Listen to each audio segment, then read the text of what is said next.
በስመ አብ ወወልድ ወመንፈስ ቅዱስ አሃዱ አምላክ አሜን።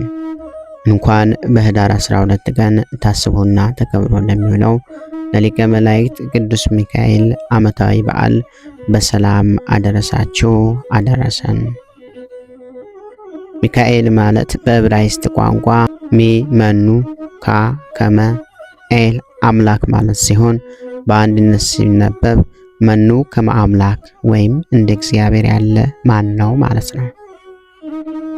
ይህ ታላቅ መልአክ ዮሐንስ ወንጌላዊ በራእዩ በእግዚአብሔር ፊት የሚቆሙትን ሰባቱን መላእክት አየሁ ብሎ ከተናገረላቸው መላእክት ውስጥ የሚመደብ ሲሆን የሰባቱም ሊቃነ መላእክት አለቃ እንዲሆን እግዚአብሔር መርጦ ሹሞታል። ይህ ታላቅ መልአክ ያደረጋቸው የሰራቸው እጅግ ብዙ የሆኑ ተአምራቶች አሉ።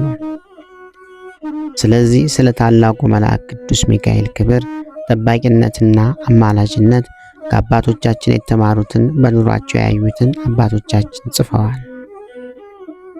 ስለ ቅዱስ ሚካኤል ከጻፉት አባቶች መካከል የተወሰኑትን ለመጥቀስ ያክል ዮሐንስ አፈወርቅ፣ ኤዎስጣቴዎስ ዘአንጾኪያ፣ ቅዱስ መቃርዮስ፣ ቅዱስ ያሬድ፣ አባ ጊዮርጊስ ዘጋስጫ፣ የእስክንድርያው ሊቀ ጳጳስ አባ ዲማቴዎስ ናቸው።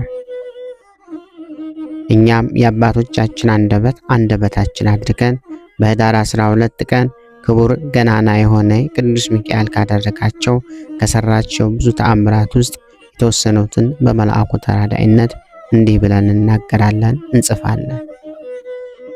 ንግሥት ክሌዎፓትራ ሳተርን ለሚባለው ጣዖት የሰራችው ቤተ ጣዖት በእስክንድሪያ ነበር። ይህ ቤተ ጣዖት እስከ እስክንድሪያው ፓትርያርክ እለእስክንድሮስ ከ312 እስከ 326 ዘመን ድረስ ነበር። እለእስክንድሮስ ሊያጠፋው ሲነሳ ህዝቡ ከልቡ ገና ያምልኮ ጣዖት ስላልጠፋ 18 ፓትርያርኮች ያልነኩትን አንተ ለምን ታፈርስብናለህ ብለው ተቃወሙት።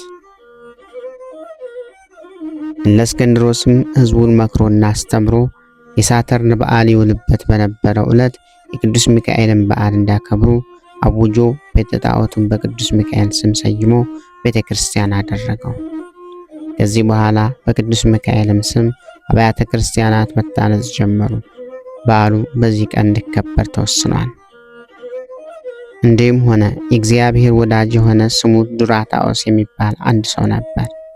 የሚስቱም ስም ቴዎብስታ ነው። እነርሱም ሁልጊዜ ያለማቋረጥ የዚህን የከበረ መልአክ የቅዱስ ሚካኤልን የበዓሉን መታሰቢያ ያደርጉ ነበር። ከዚህም በኋላ በሀገር ውስጥ ችግር በሆነ ጊዜ ገንዘባቸው አለቀ። በዚህም የተነሳ ለመላእክት አለቃ ለቅዱስ ሚካኤል ለበዓሉ መታሰቢያ የሚያደርጉትን አጡ። ዱራታኦስም ሽጦ ለበዓሉ መታሰቢያ ያደርገው ዘንድ የእርሱን ልብስና የሚስቱን ልብስ ይዞ ወጥቶ ሄደ።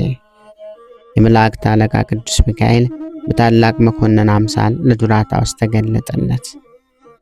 ቅዱስ ሚካኤልም ዱራታኦስን ወደ በጎች እንዲሄድና በእርሱም ዋስትና በአንድ ዲናር አንድ በግ እንዲወስድ አዘዘው። ሁለተኛም ወደ አሳ አጥማጅ ሄደው አንድ አሳ እንዲወስድ አዘዘው።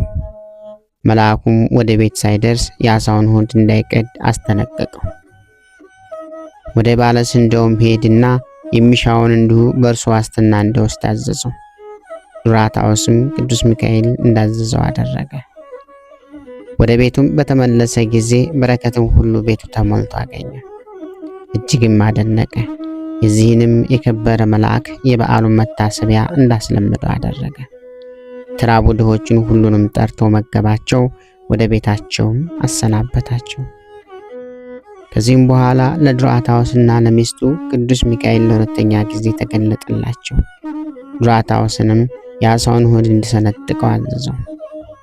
በሰነጠቀውም ጊዜ 300 የወርቅ ዲናር በአሳው ሆድ ውስጥ ተገኘ። ቅዱስ ሚካኤልም ዱራታኦስና ቴዎብስታን እንዲህ አላቸው፣ ከዚህ ዲናር ወስዳችሁ ለባለ በጉ ለባለ አሳውና ለባለ ስንዴው ዕዳችሁን ክፈሉ። የቀረውንም ለፍላጎታችሁ ይሁናችሁ። እግዚአብሔር አስቧችኋልና በጎ ስራችሁንም መስዋዕታችሁንም ምጽዋታችሁንም በዚህ ዓለም አሳመረላችሁ፣ በኋላኛውም መንግሥተ ሰማያትን አዘጋጅቶላችኋል አላቸው። በአንድ ዘመን ብዙ ሰዎች ከግብፅ አውራጃ መጥተው ወደ ባህር ማዶ ሄደው ከባህሩም በደረሱ ጊዜ በመርከብ ላይ ተሳፍረው ከየብሱ ጥቂት በራቁና ወደ ባህሩ መካከል በደረሱ ጊዜ ጽኑ ንፋስ ተነሳባቸው። ለመስጠምም እስከደረሱ ድረስ የማዕበሉ ሞገድ እየጨመረ እየጸና ከፍ አለ።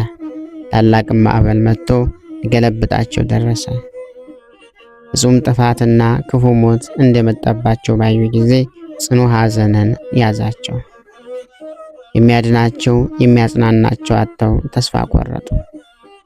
ያን ጊዜ እንዲህ ብለው ጮኹ።